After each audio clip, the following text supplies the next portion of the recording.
Paz e bem, meus irmãos e minhas irmãs. Estamos no dia 23 de novembro, 34º domingo do tempo comum, solenidade de Cristo Rei.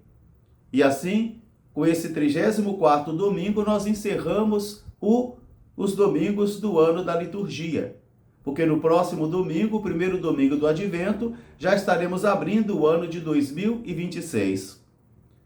O nosso evangelho é retirado do livro de Lucas, capítulo 23, versículos de 35 a 43.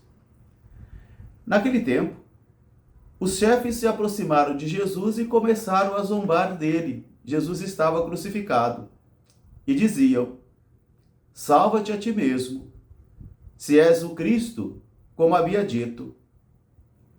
Os soldados também se aproximavam e caçoavam dele, dizendo: se tu és o rei dos judeus, salva-te a ti mesmo. Sobre a cabeça de Jesus crucificado estava um letreiro escrito em grego e em latim: este é o rei dos judeus.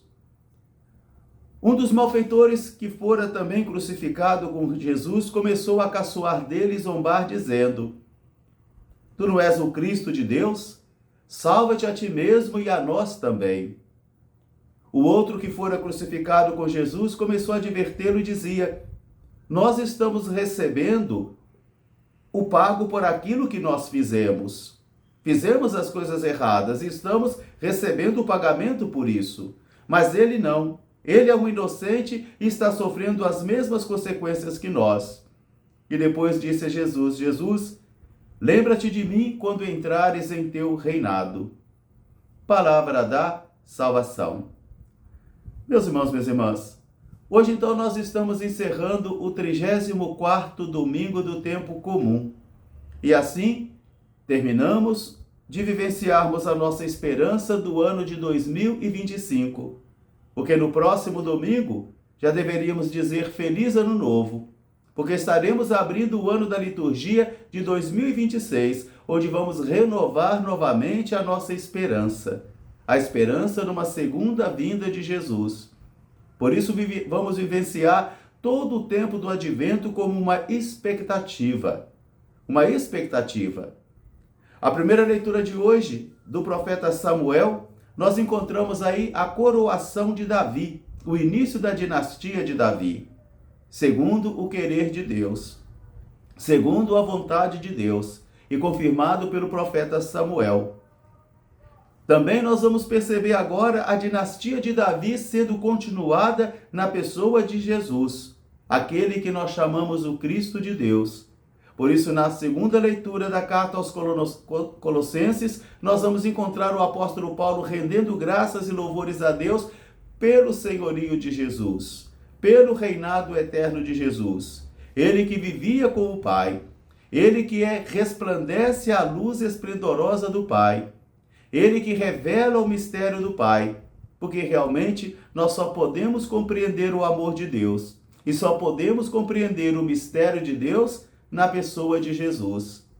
Por isso o apóstolo vai então agora cantar e proclamar essas maravilhas da encarnação do Filho de Deus na história, do Cristo de Deus na história.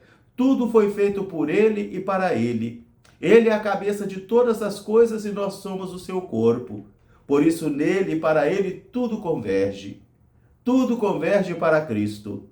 É o senhorio universal de Jesus de Nazaré.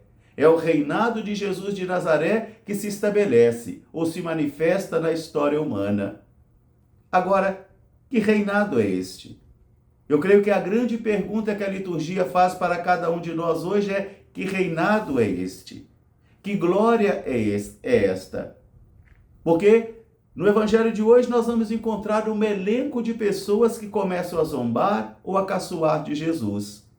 As autoridades religiosas, aquelas que aguardavam o Cristo de Deus, que estudavam sobre a vinda do Cristo de Deus, o Salvador, o Redentor, mas que se opuseram à pessoa de Jesus, rechaçaram a pessoa de Jesus, não acreditaram que ele era o Cristo de Deus.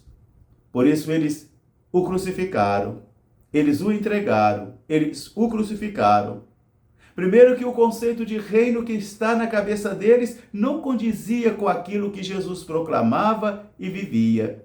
Do mesmo modo que para muitos dos cristãos, este reinado de serviço, de doação, de misericórdia, de fraternidade, de solidariedade, choca os ouvidos dos cristãos de hoje, porque eles esperam um Cristo poderoso, rico, que vai conferir dignidade às pessoas, dignidade econômica e dignidade social. E o senhorio de Jesus é diferente. O reinado de Jesus é um reinado do serviço e da doação, da entrega livre e plena da vida. Aqui está o reinado de Jesus. Por isso as autoridades religiosas ou chamado de chefes vão dizer: se és o Cristo de Deus, então salva-te a ti mesmo. Salva-te a ti mesmo, como dissestes. Eles não acreditaram que aquele Jesus de Nazaré pudera ser o Cristo de Deus, o enviado. Seus corações não estavam preparados para acreditar. E assim pode acontecer comigo e com você, onde por ideologia ou por uma má educação em casa, nós somos preparados para não acreditarmos ou acreditarmos segundo os nossos conceitos humanos, segundo a nossa lógica humana. Os soldados também se aproximavam, ofereciam para ele vinagre e diziam a mesma coisa: se tu és o rei dos judeus, então salva-te a ti mesmo. Salva-te a ti mesmo. Novamente eles caçoam de Jesus. Meus irmãos, minhas irmãs, quantas e quantas vezes os cristãos também caçoamos de Jesus porque ele não realizou as coisas que nós gostaríamos.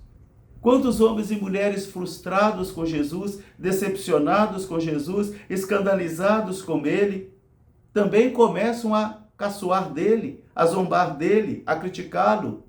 E chegou a dizer: este Cristo eu não quero, este Cristo eu não acredito, este eu não quero para a minha vida. E em cima da letra está escrito: aqui está o rei dos judeus. Aqui está o rei dos judeus, para ridicularizar aquele que se dizia rei dos judeus, vão dizer depois os escribas. Não o rei dos judeus, mas aquele que se autoproclamava rei dos judeus. Na primeira leitura, Davi é coroado e ungido rei de Israel. Agora Jesus também está sendo coroado e ungido rei da humanidade. O trono de Jesus é a cruz. A unção de Jesus é o sangue e a água que sai do seu lado aberto. A coroação de Jesus é a coroa de espinhos. E a consagração, aquele que vai ungir Jesus, o rei, é o próprio Pai. É o próprio Senhor Todo-Poderoso, seu Pai.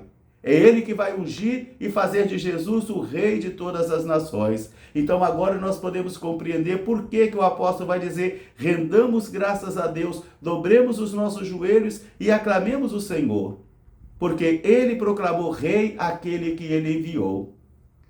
Um outro condenado com Jesus também vai ridicularizá-lo. Também não crer nele e vai ridicularizar dizendo: se você é o Todo-Poderoso, se pode realizar tudo, então salva-te a ti mesmo e salva nós também. E o outro vai advertir, ele vai dizer: nós estamos pagando por aquilo de mal que nós fizemos. Ele não. Ele é um inocente. E ele vai fazer uma prece. Aqui está o primeiro santo da história, né? Diz aí que aqui está o primeiro santo canonizado da igreja. Esse ladrão ou esse malfeitor que fora crucificado com Jesus e que será capaz de dizer: Jesus, ao entrares no teu reinado, lembra-te de mim. E Jesus vai dizer: hoje mesmo estarás comigo no paraíso. Não é amanhã, não é no julgamento final, mas vai dizer: hoje mesmo estarás comigo no paraíso. Que esta palavra seja para mim e para você esse tempo de preparação espiritual, uma peregrinação interior que eu e vocês teremos convocados a realizarmos para purificar os nossos pensamentos, sentimentos e, consequentemente, avançar em nosso seguimento do Senhor. Jesus é o Rei para a glória de Deus. Um grande fraterno abraço, até amanhã, se Deus quiser.